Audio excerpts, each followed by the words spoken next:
What's up, Hobby Maniacs? Rob Bear here today with a look at the new White Dwarf issue 104, dated 23rd January 2016. And as you can imagine, it covers the gamut of all things dwarf, from the new special characters in here, the Berserker, as well as the new, what is this guy? The Grimwraith, Berserker, and the Battlesmith.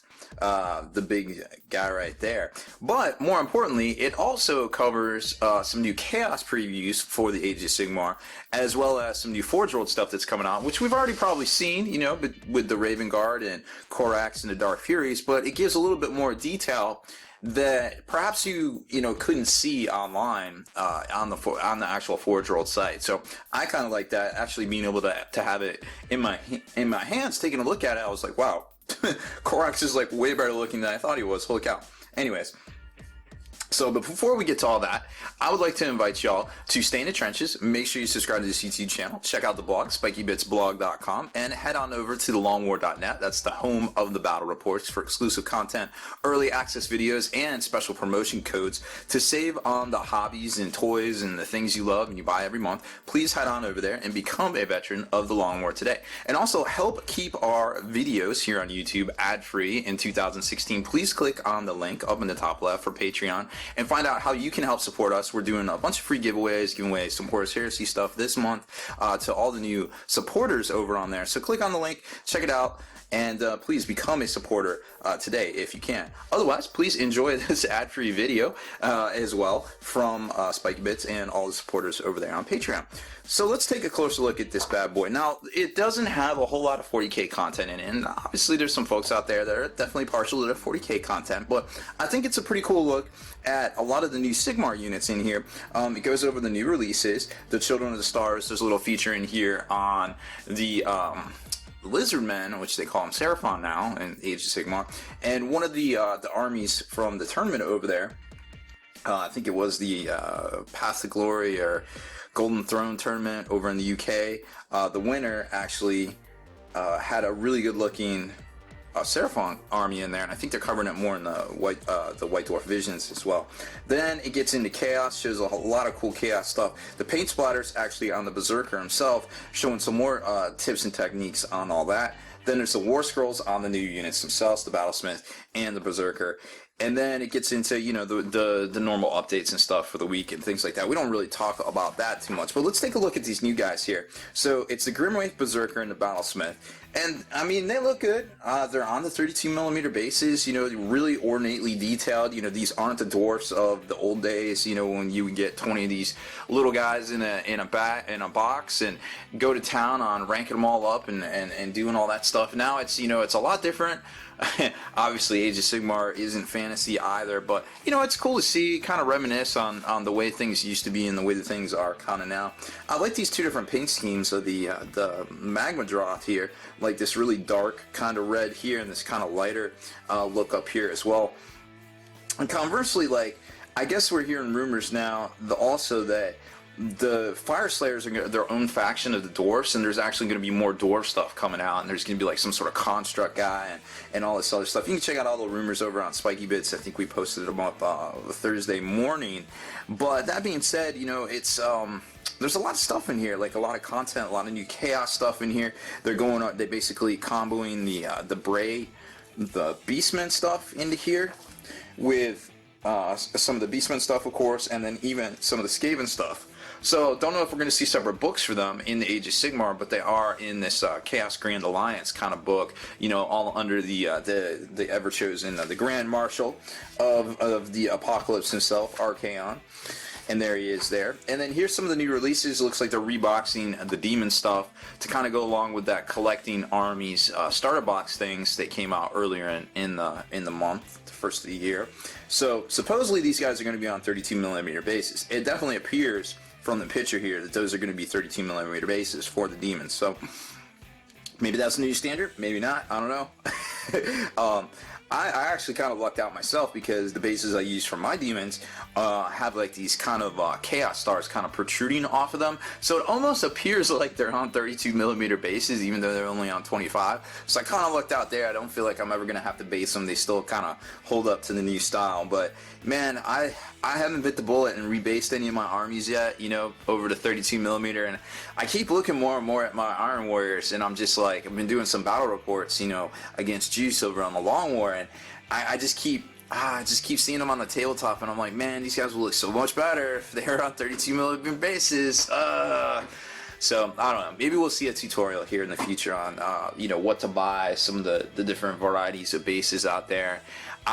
I feel like the way to go is to definitely get some resin stuff, you know, checking out Secret Weapon, or even some of the other folks out there. Like I think I used to do a lot with Micro Art Studio, but they're just a lot harder to get, and I feel like I'd rather throw the business to Justin here in the States, you know, at Secret Weapon, because he's got such a good product and it's so affordably priced and really good designs, and obviously if he ever had any problems, he can hit him up and he'll take care of it. So, and they're actually one of the sponsors, a discount code you can get by becoming a veteran of the Long War, and save a little bit more over on the Secret Weapon stuff. I totally forgot about that. So yeah, it all comes full circle, right?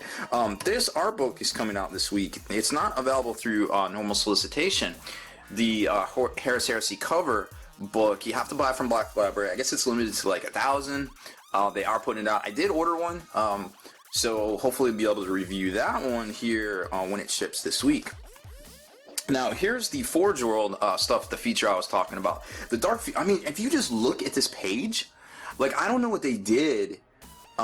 Maybe it's a trick of the lighting or something, but like, it literally looks like these guys are like, maybe if it wasn't for the shadows, that you can kind of tell that they're not 3D like animations. They literally look like they're like 3D animations, you know what I mean? So it's like, it's pretty crazy the fact that you know, these are so well detailed. Obviously they had to, you know, design these things on the computer, but when you start taking a look and getting a little closer at the actual detailing of like Korvax's hair, you know, then like the backpack here, you know, like all the thrusters, and he's actually got his whip and his other pistol, because that's his thing, is, you know, he does the lightning claws or the other pistol.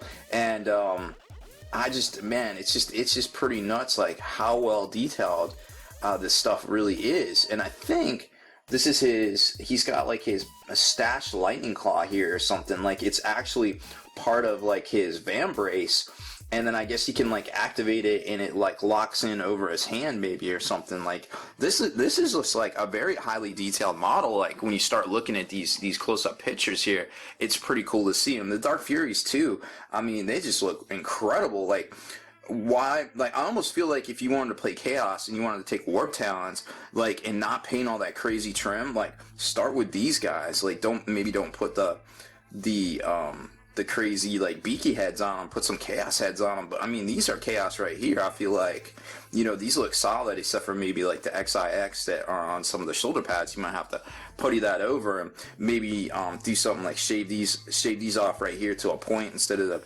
looking kind of raveny. But other than that, man, these guys look tight. Like, there's a lot of conversion potential here that I feel like, and I'm really stoked to see it, because, you know, for me, you know, going on a little tangent here, like, Chaos is not really what it is right now for me. You know, like back in my day, when we played Chaos, like, it was Marines, and it was, yeah, you could get some demons in, but it was all about like the Marines, not like, oh, okay, well, to be competitive, you have to play zombies, you have to have Be'lakor to give you invisibility maybe, or, you know, some Helldrakes. And I like the Helldrakes. I'm not hating on the Helldrakes, and I like the Mauler Fiends just fine. Dinobots all day for Chaos. But what isn't Chaos is like this damn trim everywhere. You know what I mean? Like, there's so much trim. They designed this stuff on the computers, and I'm like, yo, do you guys paint this stuff? Because it looks great.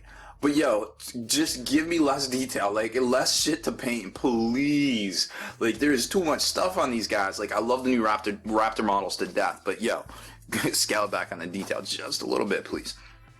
Then it gets into the army feature on the Seraphon right there, which are pretty dope looking. Then the army feature or the little feature is called Legion of Blood, and that's basically showcasing what you can do with the collectors. Start collecting army set here, how you can branch it into this right here, and then they do a little, hey, it's this. Well, you want to get started? You want all this? Well, you just got to start with this box.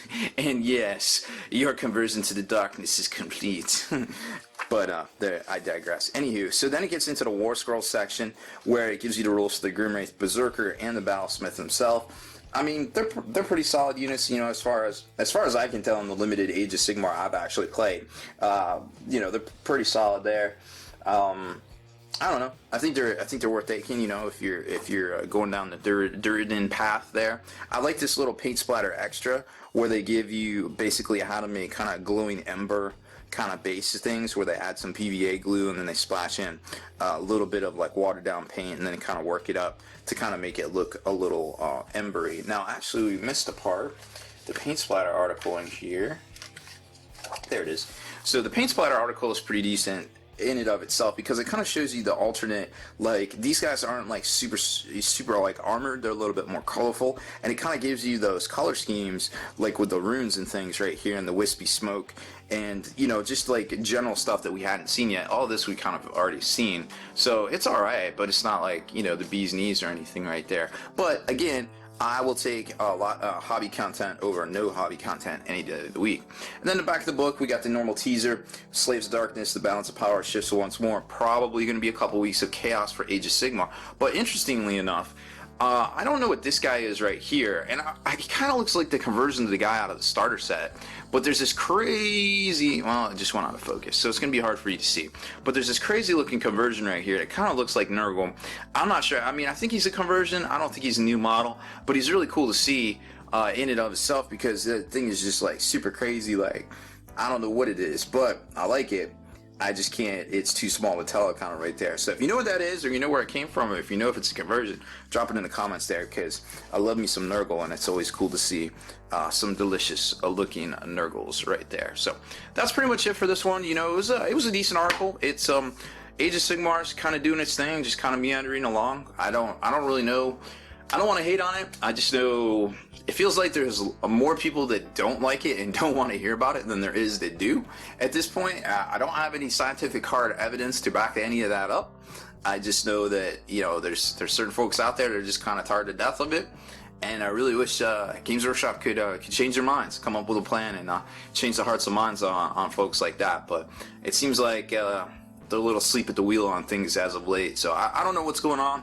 I wish them the best. I wish, it seems like there's a lot of potential for the year, and a lot of good ideas out there, a lot of good rumors, hearing a lot of good things.